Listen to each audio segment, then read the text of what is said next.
الحمد لله رب العالمين والصلاة والسلام على سيد الأنبياء والمرسلين وعلى آله وأصحابه أجمعين أما بعد فأعوذ بالله من الشيطان الرجيم بسم الله الرحمن الرحيم قال الله تبارك وتعالى في القرآن الكريم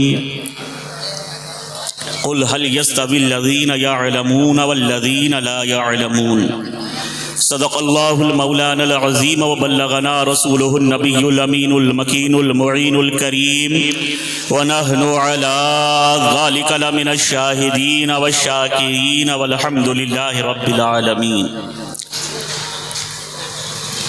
لي خمسة نطفي بها هر الوباء الهاتما المصطفى والمرتضى وابناهما والفاطمہ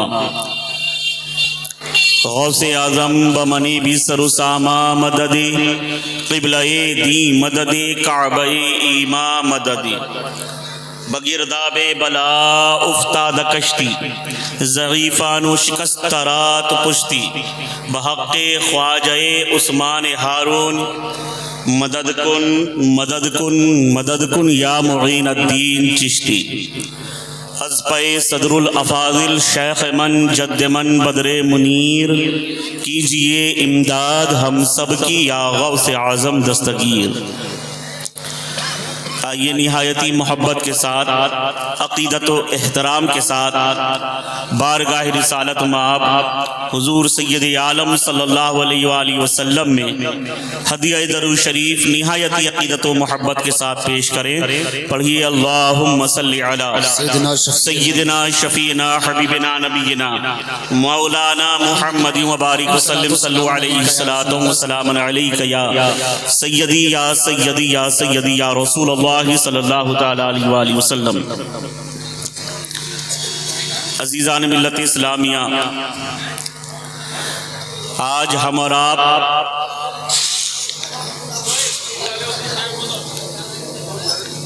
مدرسہ فیض القرآن کی سالانہ جشن دستار بندی کی تقریب میں شرکت کی سعادت حاصل کر رہے ہیں، اور الحمدللہ ہمارے درمیان پورے شہر مراد آباد کی نہیں بلکہ ملک کی عظیم قداور شخصیتیں ہماری نگاہوں کے سامنے جلوہ فرما ہیں۔ قابل مبارکباد ہیں مفکر اسلام، عالم نبیل حضرت علامہ مفتی آل رسول صاحب قبلہ، جنہوں نے ہمارے شہر میں اس ادارے میں اپنی زندگی وقف کر دی، قوم اور ملت کے خاطر اپنی زندگی صرف کر دی، اور الحمدللہ آج تقریباً 50 حضرات کی دستار بندی ہو رہی ہے، جس میں حفاظ بھی ہیں، قراء بھی ہیں، علماء بھی ہیں، اور الحمدللہ پہلی بار یہاں سے ایک مفتی صاحب کی بھی دستار بندی ہو رہی ہے۔ سبحان اللہ، بہت بڑی کامیابی ہے، بہت بڑی اپلبدھی ہے، اور یہ ایسے ہی نہیں مل جاتی، یہ 2-4 گھنٹوں کی یا 2-4 مہینوں کی محنت نہیں، خون جگر نچوڑنا پڑتا ہے، زندگی کو وقف کرنا پڑتا ہے، صرف کرنا پڑتا ہے، تب جا کر کہیں یہ گل مہکتے ہوئے ہمیں نظر آ رہے ہیں۔ بڑی مشکل سے ہوتا ہے چمن میں دیدور پیدا، بڑی محنتیں ہیں ان کی، اللہ ان کا سایہ ہے سنت پر قائم و دائم رکھے، مفتی صاحب کی علم میں، عمر میں، فضل و کمال میں اور برکت عطا فرمائے۔ میں تو دیکھ رہا تھا الحمدللہ، میں نے کہا جس حساب سے ادارے میں کام ہو رہا ہے دینی، اس کے حساب سے جگہ تو بہت تھوڑی ہے، یہ تو قلعے کی شکل میں ہونا چاہیے اور بڑا ادارہ ہونا چاہیے، باہر نکلے اور خوب پھیلے الحمدللہ جو یہ دین و سنت کا کام کر رہے ہیں۔ ابھی آپ نے حضرت علامہ مفتی عبدالمنان کلیمی صاحب سے مختصر تعارف سنا کہ اسی ادارے کے ہونہال طالب علم مفتی عبدالسلام شاید غالباً نام ان کا عبدالسلام اشرفی صاحب سلمہ الباری، الحمدللہ دیکھیں کہ اس ادارے کے پڑھے ہوئے بچے آج مدرس اور مقرر ہی نہیں، اب الحمدللہ مصنف بھی بن رہے ہیں۔ یہ شہر صدر اللہ فاضل کا ہے، یہاں کی مہک صدر اللہ فاضل کی ہے۔ میرے صدر اللہ فاضل نے مراد آباد کی مہک میں علم کی وہ رنگت کھول دی ہے، علم کا وہ چشمہ بہا دیا ہے کہ ذرا سی لگن، ذرا سی تڑپ، ذرا سی دلچسپی رکھنے والا جب دین متین میں نکلتا ہے تو سارے رنگ پھیکے نظر آتے ہیں، عشق مصطفیٰ کا رنگ نظر آتا ہے۔ زندہ باد۔ صدر اللہ فاضل نے جامع نعیمیہ کی شکل میں جو اہل سنت کو، جسے ام المدارس کہا جاتا ہے، پوری دنیا میں آج جہاں پر نعیمی علماء کام کر رہے ہیں، مدرس، مصنف، مقرر، محدث، مدبر، جہاں سے سپلائی ہو رہے ہیں، وہ ادارہ ہے جامع نعیمیہ، اور جس کے بانی سرکار سیدی صدر اللہ فاضل بڑا فیضان ہے۔ المختصر عزیزان ملت اسلامیہ، اللہ تبارک و تعالی جل جلالہ عم نوالہ کی بڑی شان۔ آپ حضرات بلا تکلف بیٹھ جائیں، تشریف رکھیے تو اچھا رہے گا۔ اللہ تبارک و تعالی جل جلالہ عم نوالہ کی یہ سنت مبارکہ رہی کہ اس نے ہر دور میں انسانوں کی ہدایت کے لیے، ان کی رہنمائی کے لیے، انہیں غلط راستوں سے بھٹکے ہوئے لوگوں کو غلط راستوں سے بچانے کے لیے ہر دور میں انبیاء کرام کو مبعوث فرمایا۔ جب جب ہوائیں آوارہ ہوئی، جب جب لوگ بھٹکے پھسلے، تو اللہ نے کسی نہ کسی پیغمبر، کسی نہ کسی رسول، کسی نہ کسی نبی کو اس خاکدانِ گتی پر مبعوث فرمایا۔ حضرت آدم علیہ السلام آئے، حضرت موسیٰ علیہ السلام آئے، حضرت ابراہیم آئے، حضرت کلیم آئے، حضرت یوسف آئے، حضرت یونس آئے، رسول آئے، نبی آئے۔ اللہ نے لوگوں کی ہدایت کے لیے کسی نہ کسی پیغمبر کو، کسی نہ کسی رسول کو اس خاکدانِ گتی پر مبعوث فرمایا۔ لیکن جب آخری نبی سرور کائنات صلی اللہ تعالیٰ علیہ وآلہ وسلم کی تشریف آوری ہوئی تو میرے اور آپ کے نبی کے تشریف لانے کے بعد، خاتم النبیین کے تشریف لانے کے بعد باب نبوت بند کر دیا گیا۔ سرکار کو خاتم النبیین بن کر بھیجا گیا، تشریف لائے سرکار خاتم النبیین بن کر۔ اب حضور کے بعد کوئی نبی، کوئی پیغمبر، کوئی رسول اس دنیا میں نہیں آئے گا۔ یہی اہل ایمان کا عقیدہ ہے اور یہی اہل جنت کا راستہ ہے کہ حضور خاتم النبیین بن کر تشریف لائے ہیں۔ اب حضور کے بعد کوئی نبی، کوئی پیغمبر، کوئی رسول اس خاکدانِ گتی پر نہیں آئے گا۔ آخری نبی میرا نبی ہے، آخری رسول میرا رسول ہے، آخری پیغمبر ہمارا پیغمبر ہے۔ حضور کے بعد کوئی نبی نہیں آئے گا۔ اللہ نے نبوت کا دروازہ بند کر دیا، مگر ہدایت کا دروازہ بند نہیں کیا گیا۔ ہدایت کا دروازہ رب نے بند نہیں کیا۔ اب بھی لوگ بگڑ رہے ہیں، آوارہ ہو رہے ہیں، فتنے اٹھ رہے ہیں، سوزشیں ہو رہی ہیں۔ اب ان کو کون بچائے گا؟ اب حضور کے غلام بچانے کے لیے آگے بڑھ رہے ہیں۔ کبھی صحابہ کبار میدان میں اتر جاتے ہیں، کبھی اہل بیت اطہار میدان میں اتر جاتے ہیں، کبھی ائمہ کرام میدان میں اتر جاتے ہیں، کبھی اولیاء کرام میدان میں اتر جاتے ہیں، کبھی علماء ربانیین میدان میں اتر جاتے ہیں۔ اسی لیے میرے نبی نے فرمایا کہ میرے نبی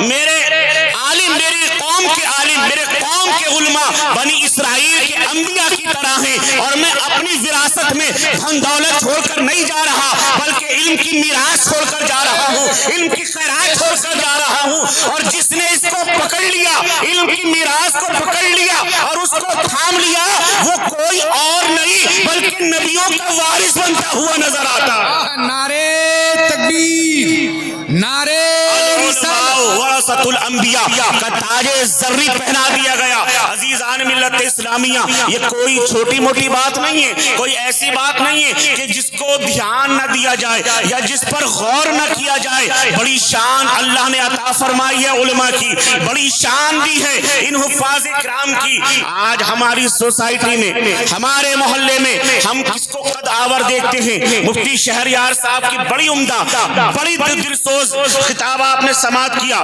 بڑی اچھی باتیں کی مفتی صاحب قبلہ نے، عمل کی توفیق اللہ ہم سب کو عطا فرمائے۔ آپ بڑی اچھی گفتگو کر رہے تھے کہ آج ہماری سوسائٹی میں عزت والا کون ہے، عظمت والا کون ہے، وقار والا کون ہے؟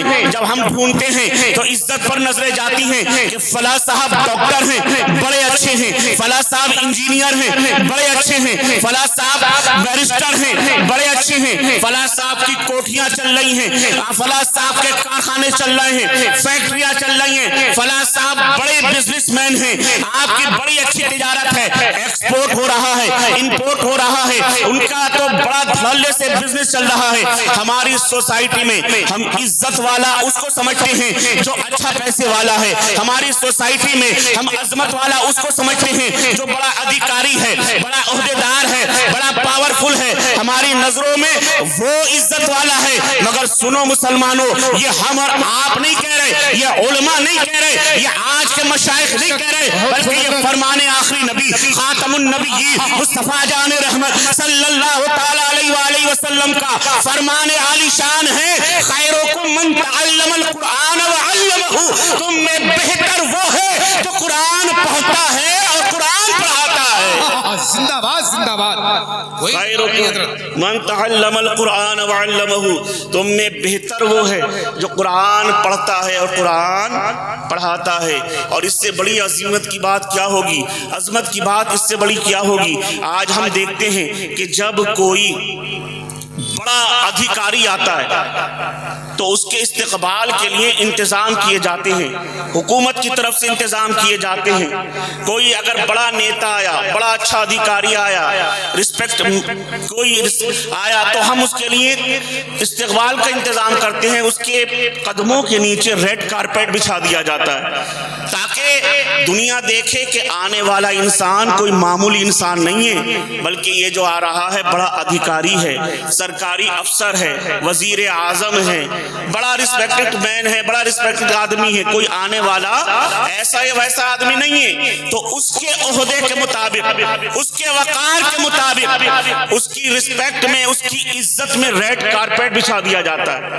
عزیزو،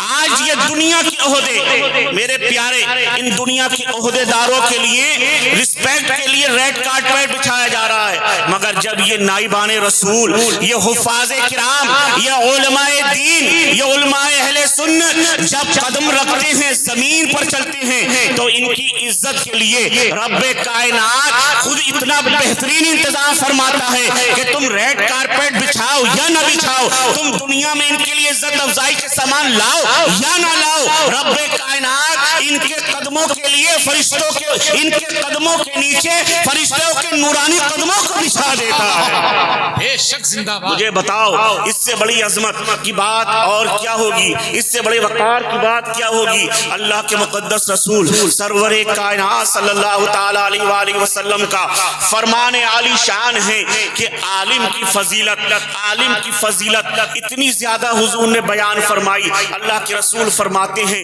قیامت کے دن شہید کا خون ایک طرف تولا جائے گا، شہداء کا خون ایک پلے پر تولا جائے گا، اور وہ کون شہید ہیں؟ وہ راہ حق کے مسافر جنہوں نے اللہ کی راہ میں اپنی گردنیں لٹا دی، اپنا جان مال لٹا دیا، اپنی زندگی وقف کر دی راہ خدا میں، جو فی سبیل اللہ قتل ہو گئے، فی سبیل اللہ کٹ گئے، ان کا ذکر ہو رہا ہے۔ وہ نہیں جو اپنے نفس کے خاطر مارے گئے، وہ نہیں جو لڑائی جھگڑے میں، دنگے میں خود کو خود نشانہ بنا کر مارے گئے، نہیں، بلکہ جس نے راہ حق میں علم اٹھایا ہے، جس نے راہ ہدایت میں علم اٹھایا ہے، جس نے سچائی کے راستے پر لڑتے ہوئے جان دے دی ہے، اس کے بارے میں ہے کہ ایک پلے پر اس شہید کا خون رکھا جائے گا اور دوسرے پلے پر علماء کے قلم کی سیاہی رکھی جائے گی۔ تو علماء کے قلم کی سیاہی ان شہیدوں کے خون کے پلے سے بھاری نظر آئے گی، بھاری ہوگی۔ ہم نے غور کیا تو سوچا آخر ایسا کیا بات ہے،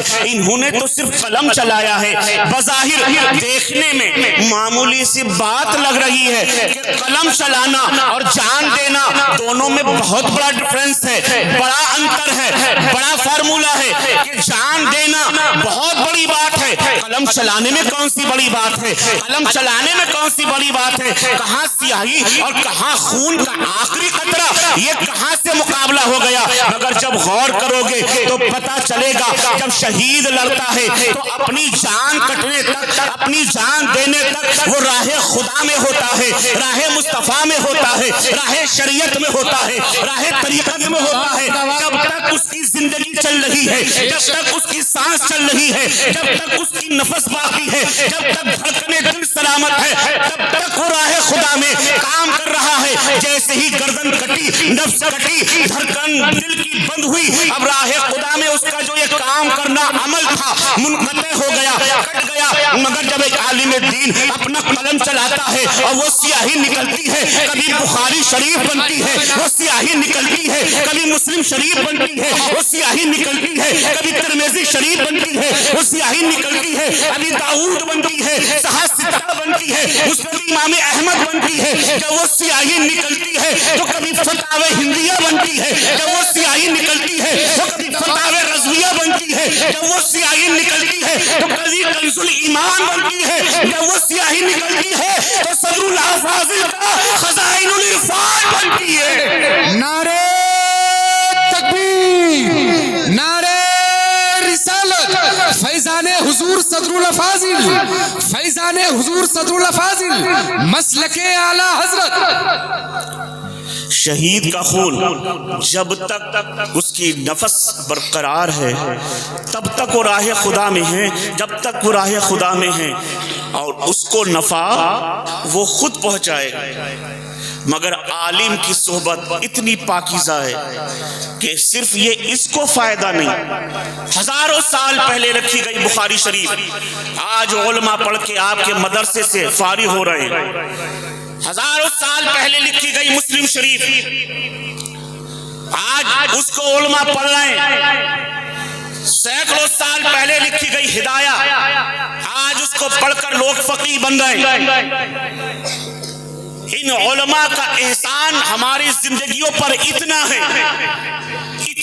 کہ اگر ہم چاہیں کہ اپنے اکابرین کا، اپنے علماء کا، اپنے اولیاء کا اگر ہم احسان چکانا چاہیں تو زندگی ختم ہو جائیں، ان کا احسان کا بدلہ نہیں چکا سکتے۔ وہ کرم فرمایا، میرے نبی نے ارشاد فرمایا کہ کسی نے عالم کو دیکھا تو اس نے ایسا ہے جیسے کسی نے میری زیارت کی ہے، عالم سے کسی نے مصافحہ کیا تو گویا ایسا ہے جس نے مجھ سے مصافحہ کیا، اور کوئی عالم دین کی صحبت میں بیٹھا تو اس کا بیٹھنا ایسا ہی ہے جیسے میری صحبت میں بیٹھا، اور جو میری صحبت جس کو مل گئی قیامت میں بھی وہ میرا ہم نشین ہوگا۔ تو اسی لیے عزیزو اپنے علماء کی مدارس کی قدر کریں، اپنے علماء کا احترام کریں، ان سے محبت کریں۔ آج ہمارے اندر سب سے بڑی کمی یہ ہے کہ ہمیں ہمارے دین سے دور کیا جا رہا ہے، اور دین سے دور کتابوں سے نہیں کیا جا رہا بلکہ ہمیں دین سے دور اپنے علماء سے کیا جا رہا ہے، اپنے علماء سے دور کیا جا رہا ہے۔ یہ سوشل میڈیا کے ذریعے، یوٹیوب کے ذریعے، واٹس ایپ کے ذریعے ایسی ایسی ویڈیوز آ رہی ہیں، علماء کا مذاق بنایا جا رہا ہے، مولوی ملا کہہ کر ان کی تنقید کی جا رہی ہے، ان کو تنقید کا نشانہ بنایا جا رہا ہے، اور ہمارا نوجوان بڑا خوش ہے اور وہ اسٹیٹس پر پروفائلوں میں وہ لگائے گھوم رہا ہے۔ آپ جانتے نہیں اگر عالم دین کی آپ توہین کر رہے ہیں علم کی وجہ سے تو یہ عالم دین کی توہین کرنا کفر ہے، آپ کو پتہ بھی نہیں چلتا اور آپ اسلام سے خارج ہو رہے ہیں۔ آپ جب علماء کی صحبت میں بیٹھیں گے، علماء کے قریب ہوں گے، تب آپ کو دین متین کی رونقیں برکتیں نصیب ہوں گی۔ کیا اللہ کے رسول نے نہیں فرمایا کہ اگر تم چاہتے ہو کامیاب ہونا تو عالم دین بن جاؤ، اور اگر عالم دین بننے کی توفیق نہ ہو تو طالب علم بن جاؤ، اور طالب علم بھی نہ بن سکو تو ان کی صحبت میں بیٹھنے والا بن جاؤ یا ان سے محبت کرنے والا بن جاؤ، پانچواں مت بننا کہ ہلاک ہو جاؤ گے۔ مولا کائنات مولا علی شیر خدا کرم اللہ تعالی وجہ الکریم آپ نے کیا ہی پیاری بات فرمائی. آپ فرماتے ہیں کہ دولت ہر کوئی کمانا چاہتا ہے, دولت کے پیچھے بھاگا پڑا ہوس میں لگا ہوا ہے, مگر دولت کمانے کی بجائے اسے علم کمانا چاہیے. صحابہ نے پوچھا جو آپ کے ہم نشید تھے کہ حضور دولت اور علم میں کیا ڈفرنس ہے, کیا انتر ہے؟ حالانکہ سب جانتے ہیں بہت بڑا, مگر مولا کائنات کی زبان سے سننا چاہتے ہیں. سب جانتے ہیں لیکن حضور حضرت مولا کائنات کی زبان اقدس سے سننا چاہتے ہیں. تو مولا کائنات مسکرائے, اب مسکرا کر کہا دیکھو جس کے پاس دولت ہوتی ہے وہ دولت کی حفاظت کرتا ہے, جتنی دولت ہوگی اس کی حفاظت بڑھ جائے گی. کوئی 5,000 کا مالک ہے تو اس کی حفاظت ویسے ہی کرتا ہے, کوئی 50 لاکھ کا مالک ہے اس کی حفاظت اور بڑھا دیتا ہے, کوئی 5 کروڑ کا مالک ہے اس کی حفاظت اور بڑھ جاتی ہے. مگر جب کوئی بندہ علم دین حاصل کر لیتا ہے تو اب یہ علم اس بندے کی حفاظت کرتا ہے. دولت کی حفاظت انسان کرتا ہے اور علم بندے کی حفاظت کرتا ہے. پھر مولا کائنات فرماتے ہیں یہ دولت قارون کی میراث ہے, حامان کی میراث ہے, شداد کی میراث ہے, اور علم دین جو ہے یہ انبیاء کی میراث ہے, رسول خدا کی میراث ہے, حضرت سلیمان کی میراث ہے, حضرت داؤد کی میراث ہے, مصطفیٰ جان رحمت صلی اللہ علیہ وآلہ وسلم کی میراث ہے. پھر آگے مولا کائنات مولا علی شیر خدا کرم اللہ تعالی وجہ الکریم ارشاد فرماتے ہیں جانتے ہو اللہ تبارک و تعالی نے اس نظام کائنات کو 4 چیزوں پر ٹھہرا رکھا ہے. نظام کائنات 4 چیزوں کی وجہ سے قائم ہے, یا یہ کہہ لیں کہ اس نظام کائنات کے 4 پلر اللہ نے بنائے. کون کون ہیں؟ لوگوں نے پوچھا حضور ارشاد فرمائیں نظام کائنات 4 چیزوں کی وجہ سے قائم ہے, تو یہ 4 چیزیں کون سی ہیں؟ مولا کائنات نے فرمایا پہلا نظام کائنات کا جو پہلا کھمبا ہے وہ ہے عالم دین. نظام کائنات 4 چیزوں کی وجہ سے قائم ہیں, اور یہ پہلا کون سا ہے؟ عالم دین. مفتی احمد یار خان نعیمی رحمت اللہ علیہ پہلے پارے میں تفسیر نعیمی کے اس کو ذکر کرتے ہیں کہ پہلا کھمبا عالم دین ہے. کون عالم دین ہے؟ جو حضور کی گستاخیاں کرے وہ, جو حضور کی شان میں بے ادبیاں کرے وہ, جو حضور کو اپنی طرح کہے وہ, جو حضور کے علم غیب کا انکار کرے وہ, جو حضور کی شان رسالت کو گھٹانے کی کوشش کرے وہ. نہیں میاں نہیں, وہ عالم دین ہے ہی نہیں, وہ تو عالم فتین ہے جو حضور کی شان کو گھٹائے, جو مصطفیٰ پر اپنی جان کو قربان کرے, حضور کی عظمت کے لیے کھڑا رہے, ڈٹا رہے. شریعت اس کو عالم دین کہتی ہے. علی فرماتے ہیں جو عالم دین باعمل ہو ایسے عالم کے لیے یہ خوشخبری ہے کہ نظام کائنات اس کے اوپر قائم ہے. پھر فرمایا گیا دوسرا ستون کون سا ہے, دوسرا کھمبا کون سا ہے؟ تو مولا کائنات فرماتے ہیں جاہلوں کی وجہ سے نظام کائنات قائم ہے. جاہلوں کی وجہ سے کا حضور سمجھ میں آتا ہے, عالموں کی وجہ سے سمجھ میں آتا ہے. علماء کی بڑی شان ہے, حضور نے بڑی حدیثوں میں آپ کے علماء کی شان وارد ہوئی ہے. حضور نے فرمایا کہ میری امت کے علماء بنی اسرائیل کے انبیاء کی طرح ہیں. حضور نے فرمایا جیسے میں تم پر فضیلت تمہارے ادنا پر فضیلت رکھتا ہوں ویسے علماء تم پر فضیلت رکھتے ہیں. حضور نے فرمایا کہ میرے امت کے علماء عابدوں پر اس طرح چمک رہے ہیں جس طرح 14ویں رات کا چاند تمام ستاروں پر. بڑی شان علماء کی ہے, مگر جاہلوں کی وجہ سے نظام کائنات. اب غور کریں, ہر جاہل کی وجہ سے نہیں, ہر جاہل کی وجہ سے نہیں. وہ جاہل نہیں جو علماء میں نقص نکالتے رہتے ہیں, وہ جاہل نہیں جو بڑوں کے ساتھ گستاخیاں کرتے ہوں, ان جاہلوں کی وجہ سے نہیں جو اپنے علماء کی توہین کریں, اپنے بزرگوں کا مذاق اڑائیں, اپنے بزرگوں سے احترام سے بات نہ کریں, وہ جاہل نہیں. تو کون سا جاہل جس کی وجہ سے نظام کائنات سلامت ہے؟ تو مولا کائنات فرماتے ہیں اس جاہل کی وجہ سے نظام کائنات سلامت ہے جو جاہل اپنے علماء سے محبت رکھتا ہو, جو جاہل اپنے علماء سے محبت رکھتا ہو. کہا تیسرا ستون, کہا غنی کی وجہ سے. مالدار لوگوں کی وجہ سے نظام کائنات سلامت ہے۔ تیسرا کھمبا اس کا وہ کون ہے؟ غنی ہیں، مالدار لوگ ہیں۔ اب کون سے مالدار؟ ایک تو وہ مالدار ہے جو اپنے پیسے کو فضول خرچی میں اڑاتا ہے، دنیا کے لیے لٹاتا ہے۔ دیکھیے آپ فضول خرچی میں پیسے لٹا رہا ہے، کبھی شادی بیاہ کے نام پر، کبھی عقیقے کے نام پر، کبھی پارٹی کے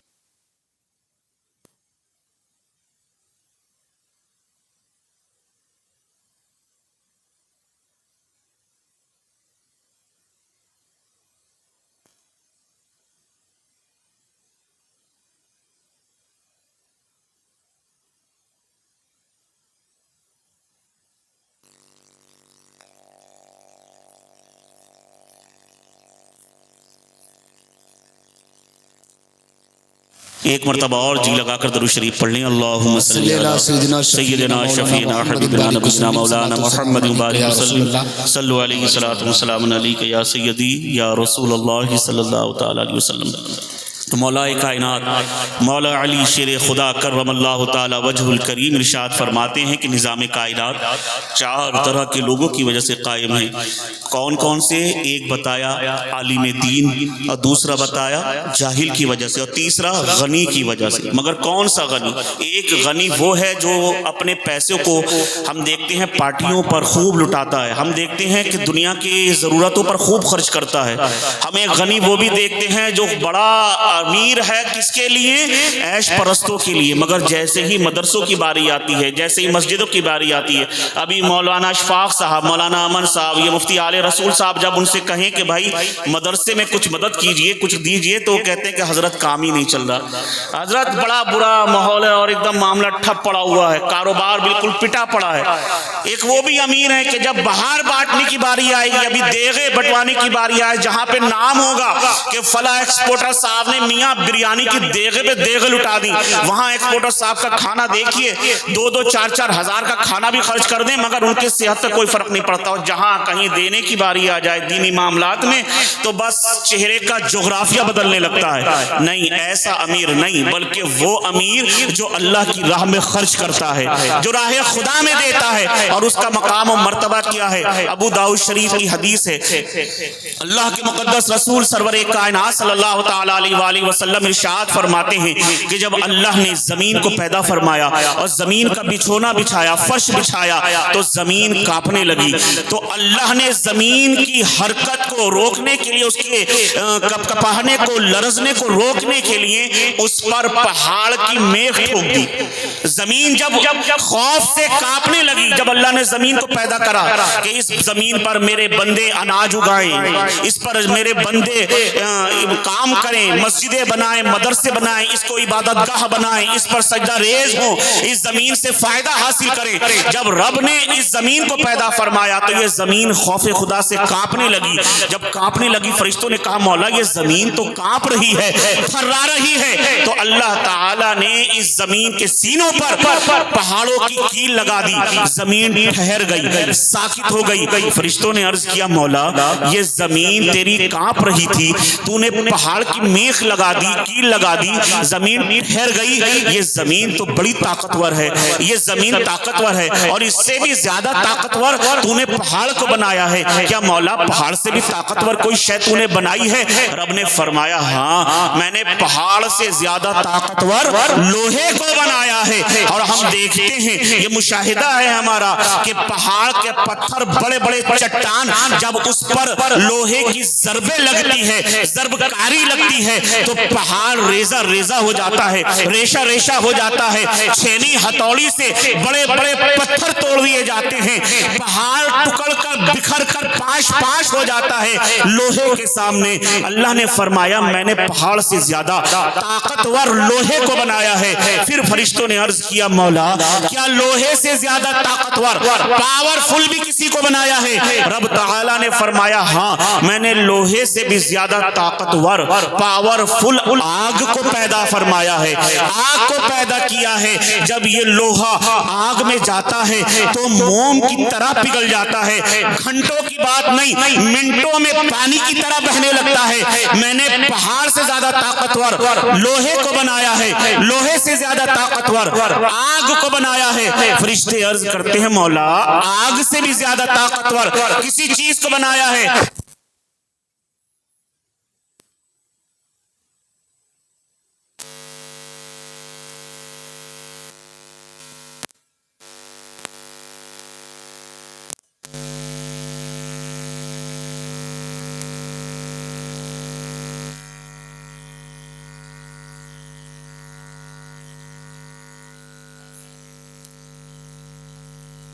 ہاں بھائی تھوڑی دیر اور چلتے رہتا جنریٹر سے یار۔ بہرحال عرض کر رہا تھا، فرشتے عرض کرتے ہیں مولا تو نے زمین کو سب سے طاقتور بنایا، رب فرماتا زمین سے طاقتور میں نے لوہے پتھر کو بنایا ہے۔ عرض کرتے ہیں مولا پتھر سے بھی زیادہ طاقتور کوئی شے ہے؟ کہا ہاں پتھر سے زیادہ طاقتور لوہے کو بنایا ہے۔ لوہے سے بھی زیادہ طاقتور؟ کہا لوہے سے زیادہ طاقتور آگ کو پیدا فرمایا۔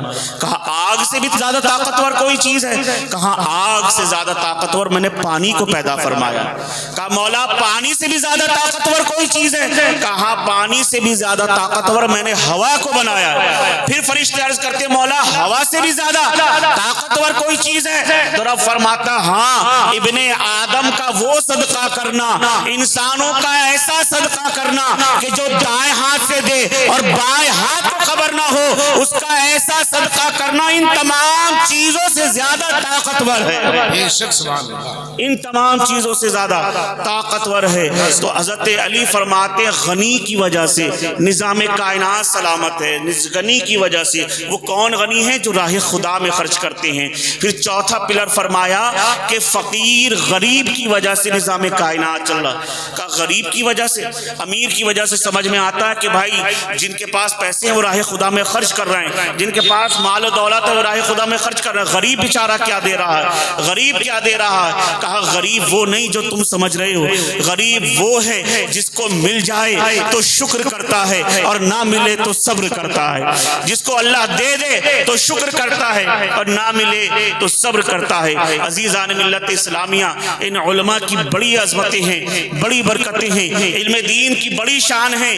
اللہ کے مقدس رسول سرور کائنات صلی اللہ تعالی علیہ وآلہ وسلم نے جگہ جگہ ارشاد فرمایا علماء کی شان میں۔ قرآن کریم میں متعدد آیات کریمہ سے ہمیں علماء کی شان پتہ چلتی ہے۔ ہمیں چاہیے کہ ہم اپنے علماء کے پاس بیٹھیں، ان سے محبت کریں، ان سے عقیدت رکھیں، ان سے دین کی باتیں سیکھیں، ان سے دین سیکھیں، اپنی زندگیوں میں سدھار پیدا کریں، اپنے شب و روز میں سدھار پیدا کریں۔ جو علماء سے محبت کرتے ہیں ان کا مقام بڑا اچھا ملتا ہے۔ حضرت بس آخری بات کہہ کر اپنی تقریر کو ختم کر دوں گا۔ آپ سلطان محمود غزنوی کو کون نہیں جانتا؟ ہر کوئی جانتا ہے سلطان محمود غزنوی بڑے عالی شان بادشاہ گزرے ہیں، نیک اللہ کے بندے گزرے۔ حضرت سلطان محمود غزنوی ایک دن دل میں خیال آتا ہے، تین باتیں دل کے اندر شک کرتی ہیں، کیا میں سبکدین کا بیٹا ہوں؟ کیا میرا باپ حقیقت میں سبکدین ہی ہے یا کوئی اور ہے؟ اور دوسری بات کہ العلماء ورثۃ الانبیاء، تو یہ علماء جو انبیاء کے وارث ہیں تو یہ کس طرح سے ہیں؟ اور تیسری بات یہ دل میں آئی، پتہ نہیں میری بخشش ہوگی یا نہیں، میں بخشا جاؤں گا یا نہیں، میرا خاتمہ ایمان پر ہوگا یا نہیں۔ یہ تین باتیں دل میں کروٹیں لے رہی ہیں، یہ تین باتیں دل میں جنم لے رہی ہیں اور اضطراب میں پریشان کیا ہوا ہے۔ پتہ نہیں میرا باپ سچ میں سبکدین ہے یا نہیں، یا پتہ نہیں میں بخشا جاؤں گا یا نہیں۔ اور العلماء ورثۃ الانبیاء، یہ وارث کس طرح کے وارث ہیں؟ یہ باتیں کافی دنوں سے ذہن میں چل رہی ہیں۔ ایک دن سلطان محمود غزنوی کا قافلہ گزر رہا ہے، رات کی تاریکی ہے، قندیلیں روشن ہیں، مشالیں روشن ہیں، آگے چل رہے ہیں، شمعدان لیے ہوئے آگے چل رہے ہیں، پیچھے بادشاہ سلطان کی سواری چل رہی ہے۔ بادشاہ کی نظر پڑی کہ ساتھ میں قافلے کے برابر میں ایک نوجوان کتاب ہاتھ میں لیے ہوئے آہستہ آہستہ بڑھ رہا ہے اور شمعدان کی روشنی سے فائدہ حاصل کر رہا ہے. جو روشنی بادشاہ کے لیے کی گئی تھی اس روشنی میں وہ نوجوان کتاب کے مطالعے میں مصروف ہے. بادشاہ سمجھ گیا کہ یہ کوئی طالب علم ہے یا کوئی عالم دین ہے جو علم سے ذوق رکھتا ہے, علم کا شوق رکھتا ہے, عالم ہے, محبت کرتا ہے علم سے. اس نے قافلے کو رکنے کا اشارہ کیا اور اشارہ کیا, حکم دیا, قافلے والوں ٹھہر جاؤ, جب تک یہ مطالعہ کرتے رہیں, جب تک یہ پڑھتے رہیں, جب تک ان کی طبیعت بھر نہ جائے, قافلے کو آگے نہ بڑھایا جائے کہ اس روشنی میں یہ علم دین حاصل کر رہے ہیں اور میں نہیں چاہتا کہ اس کے پیچھے پیچھے یہ چلنے کی دقت کو بھی گوارا کریں, چلنے کی تکلیف بھی برداشت کریں, اسی لیے قافلہ ٹھہر جائے. یہ اطمینان سے مطالعہ فرماتے رہیں. حضرت سلطان محمود غزنوی کے حکم پر قافلہ ٹھہر گیا, قافلہ رک گیا. وہ عالم دین کچھ دیر بیٹھے مطالعہ کرتے رہے. جب ان کا ذوق پورا ہوا, جب ان کا مطالعہ پورا ہوا, کتاب بند کری, سینے سے لگائی, اپنی منزل کی جانب چل دیے.